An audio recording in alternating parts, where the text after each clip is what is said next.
Assalamualaikum warahmatullahi wabarakatuh. Perkenalkan, saya Dia Naila dengan NIM 2310542035. Saya dari kelas E1 dan dalam video ini saya bersama rekan-rekan saya yaitu dari kelompok 3 akan menjelaskan materi tentang model regresi linier berganda dengan menggunakan variabel kualitatif untuk matkul ekonometrika dasar. Pada pembahasan ini, kita akan membahas tentang memasukkan independen variabel kualitatif ke dalam model regresi linier berganda. Karena pada biasanya kita hanya memasukkan variabel kuantitatif ke dalam model regresi linier berganda seperti upah, pendapatan, dan lain-lain. Namun, kita juga perlu memasukkan variabel kualitatif seperti jenis kelamin, ras, serta wilayah geografis untuk memungkinkan kita dalam penelitian yang lebih empiris. Pada materi yang pertama, saya akan menjelaskan tentang apa itu variabel kualitatif. Faktor kualitatif atau variabel kualitatif biasanya muncul dalam bentuk binar atau seperti jenis kelamin seseorang, seperti perempuan atau laki-laki, atau seseorang yang memiliki komputer atau tidak. Contoh-contoh seperti itu dapat mendefinisikan variabel binar atau variabel yang memiliki nilai dari 0 sampai 1.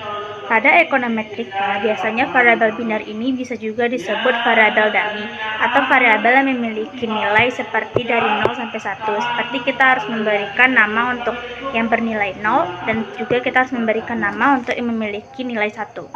Misalnya kita akan meneliti tentang studi upah untuk beberapa orang. Misalnya kita harus memberikan nilai untuk 0 untuk laki-laki dan 1 untuk perempuan. Itu juga bisa mendefinisikan apa itu variabel dummy atau variabel binar. Pemberian nama atau pemberian angka pada jenis-jenis yang tadi itu dapat mendefinisikan integrasi hasil pada model regresi linier berganda pada nantinya. Materi selanjutnya yaitu tentang satu variabel dummy untuk satu independen. Ini menjelaskan ketika kita hanya mempunyai satu variabel independen dummy, maka kita akan melihat pengaruh variabel independen kualitatif terhadap variabel dependennya. Model regresi linier berganda untuk satu variabel dummy ini dapat dituliskan sebagai Y sama dengan beta 0 ditambah beta 1 dikali D ditambah U. Nah, di sini koefisien beta 1 itu menunjukkan nilai rata-rata variabel Y antara dua kategori yang diwakili oleh variabel dummy tersebut. Misalnya persamaan itu menunjukkan tentang upah antara laki-laki dan perempuan. Kita memberikan asumsi kalau yang 0 itu laki-laki dan yang 1 itu perempuan. Jadi, beta 1 itu menunjukkan upah antara laki-laki atau perempuan dengan asumsi modal lain itu konstan. Nah, selain itu juga ada pembahasan tentang menafsirkan koefisien pada variabel dummy ketika variabel tersebut adalah log Y atau logaritma bernilai Y. Model yang dapat kita tuliskan untuk menafsirkan log Y ini adalah log Y sama dengan beta 0 ditambah beta 1 dikali D ditambah U. Penjelasannya yaitu logaritma Y itu adalah logaritma natural tentang variabel dependen, beta 0 adalah intercept atau konstanta, dan beta 1 adalah koefisien dari variabel-variabel yang tersedia. Nah, untuk materi yang ketiga yaitu menggabungkan dua variabel dummy untuk koefisien ganda.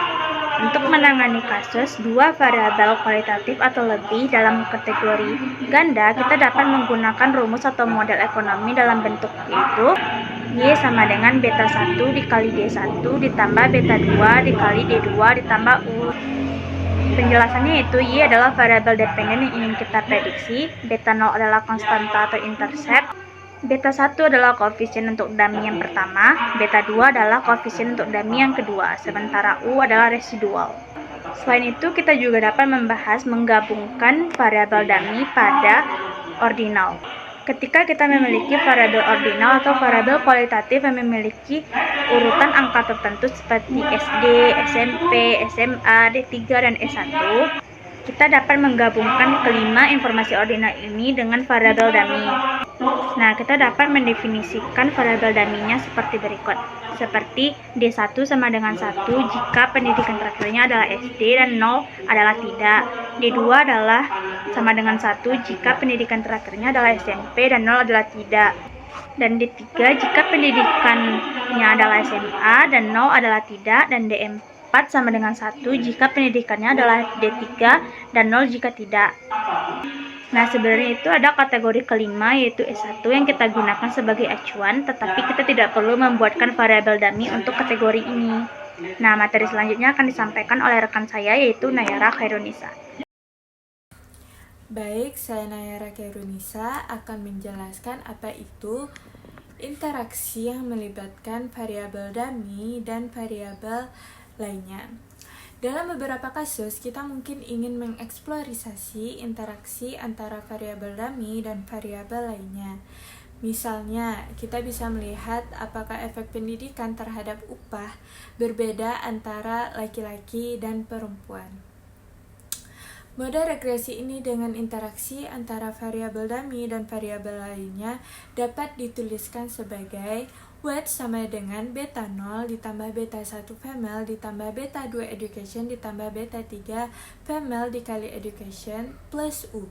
Di sini female adalah variabel dummy untuk jenis kelamin dan education adalah variabel kuantitatif untuk pendidikan. Contoh, jika beta 30 negatif ini menunjukkan bahwa pengaruh pendidikan terhadap upah lebih kecil untuk perempuan dibandingkan dengan laki-laki. Lalu selanjutnya, interaksi antara variabel dummy.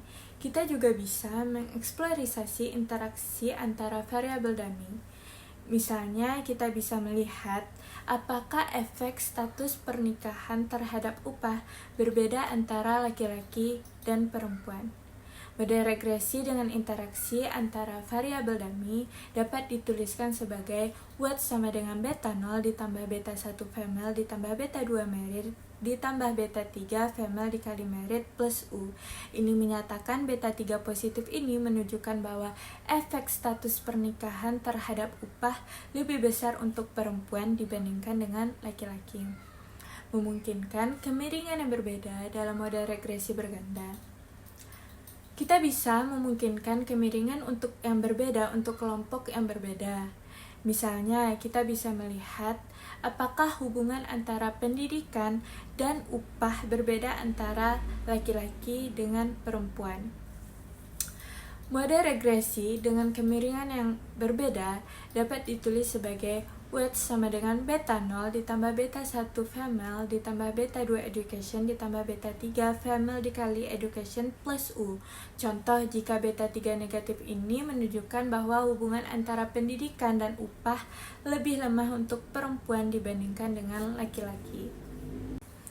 Baik, selanjutnya yang kelima adalah saya akan membahas variabel dependen biner. Model probabilitas linear. Ketika variabel dependen adalah variabel biner, kita bisa menggunakan model yaitu probabilitas linear atau LPM untuk menganalisis data. Model probabilitas linear dapat dituliskan sebagai ini. Nah, di sini P buka kurung Y sama dengan 1 adalah probabilitas bahwa variabel dependen Y mengambil nilai 1, sedangkan beta 0 adalah konstata atau interrupts. Beta 1, beta 2, dan beta K adalah koefisien regresi untuk masing-masing variabel independen. Sedangkan X1, X2, dan XK adalah variabel independen yang mempengaruhi variabel dependen. Kelebihan model probabilitas linear. Yang kedua adalah kesederhanaan dan kemudahan interpretasi atau LPM sangat sederhana dan mudah diinterpretasikan. Koefisien regresi dapat langsung diartikan sebagai perubahan dalam probabilitas Y sama dengan 1 untuk setiap unit perubahan dalam variabel independen. Yang ketiga adalah perhitungan mudah. Model ini dapat diimplementasikan menggunakan metode kuadrat terkecil biasa OLS yang merupakan teknik yang umum dan mudah digunakan dalam analisis regresi. Kemudian, keterbatasan model probabilitas linear yang pertama adalah heterodeistic dalam LPN varians dari kesalahan redual tidak konstan yang mengakibatkan heterodeistic. Hal ini dapat menyebabkan estimasi koefisien menjadi tidak efisien dan tes statistik yang salah. Dan yang kedua adalah tidak dapat menangkap hubungan non-linear atau LPM yang mengasumsikan hubungan linear antara variabel independen dan probabilitas kejadian. Namun dalam banyak kasus ini hubungan ini mungkin tidak linear. Selanjutnya yang keenam, lebih lanjut tentang analisis kebijakan dan evaluasi program. Dalam analisis kebijakan atau evaluasi program, penggunaan variabel dummy sangat penting untuk menangkap informasi kualitatif. Misalnya, kita bisa menggunakan variabel dummy untuk mengevaluasi efek program pemerintah atau kebijakan baru terhadap variabel hasil tertentu. Model regresi dengan variabel dummy memungkinkan kita untuk mengukur dampak kebijakan atau program tersebut secara kuantitatif. Contoh, jika kita ingin mengevaluasi dampak program pelatihan kerja terhadap tingkat pengangguran, kita bisa menggunakan model regresi dengan variabel dummy untuk program pelatihan. Unemployment beta 0 tambah beta 1 training tambah beta 2 education tambah beta H tambah U. Di sini beta 1 menunjukkan perubahan dalam tingkat pengangguran yang terkait dengan partisipasi dalam program pelatihan kerja. Jika koefisien ini negatif dan signifikan secara statistik, hal ini menunjukkan bahwa program pelatihan kerja efektif dalam mengurangi tingkat pengangguran. Beta 2 menunjukkan pengaruh tingkat pendidikan terhadap tingkat pengangguran, misalnya semakin tinggi tingkat pendidikan, semakin rendah tingkat pengangguran. Beta 3 menunjukkan pengaruh usia terhadap tingkat pengangguran. Misalnya, kelompok usia tertentu mungkin memiliki tingkat pengangguran yang lebih tinggi atau lebih rendah. Selanjutnya yang ketujuh, menafsirkan hasil regresi dengan variabel dependent discrete. Ketika menggunakan variabel dependent discrete, interpretasi hasil regresi bisa lebih rumit. Misalnya, dalam model probabilitas linear, koefisien regresi menunjukkan perubahan dalam probabilitas variabel dependen mengambil nilai 1 untuk setiap perubahan 1 unit dalam variabel independen. Namun, ada banyak model lain yang bisa digunakan untuk menangani variabel independen discrete, seperti model logit dan model probit. Model logit dan probit adalah model regresi yang digunakan untuk memprediksi variabel dependen biner.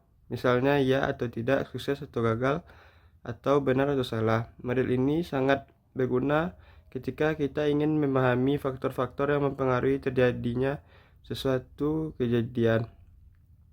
Model logit menggunakan fungsi logistik dan untuk memastikan bahwa prediksi probabilitas selalu berada dalam rentang 0 hingga 1. Sedangkan model probit juga digunakan memprediksi variabel dependen biner, tetapi menggunakan fungsi distribusi normal kumulatif untuk memastikan produksi probabilitas berada dalam rentang yang valid.